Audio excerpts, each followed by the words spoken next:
Julian Sanders back with us today, and today on Tech Talk, that's what I've decided to call this. Wow, how ingenious. Tech Talk.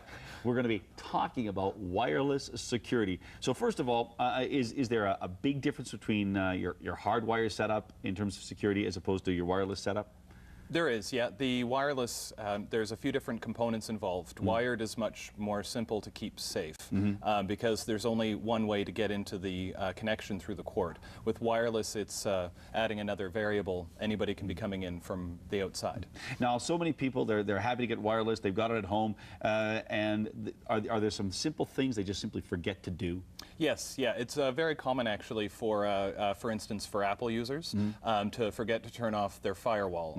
There's software built into both Windows and Mac computers to keep your computer monitored, making sure that the connections that are going out to the internet are supposed to be there, and you have to just make sure that they're turned on. Anybody with a Windows computer should make sure that they're using current security software, not just an antivirus program, to make sure that they have all of the latest protection. Now, people will say, well, what am I protecting myself from? What are the possibilities that somebody, someone with, bad intentions could get into my wireless system? Well, there's been different cases. The most common one is people will grab the information that's coming from you from the internet and try to look at the information later. Say they could get your email password. If you were to go online and check any of your banking, they could, in theory, get those passwords. So if you use a little monicum of advice from an expert and some common sense, it gives you good peace of mind. Now, we've got 3 different items here. Now, is there a big difference between what we're looking at?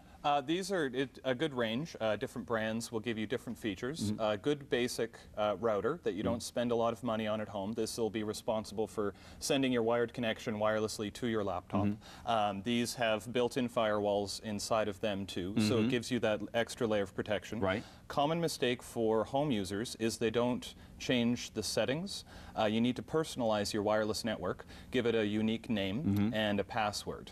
Once you've entered the password into your laptop, it'll remember it, so you only have to set it up the once, and then the information is much more secure. Now, is it something where when I first fire this up, will it prompt me to do this, or is this something I actually have to, follow my own sort of, Well, basically, because you can set them up wirelessly without having to plug into them, if you just plug them into power, they'll broadcast a default name. For instance, this is a Linksys router, and it will broadcast the name Linksys. You could click on it and connect to the internet, but there's no security turned on.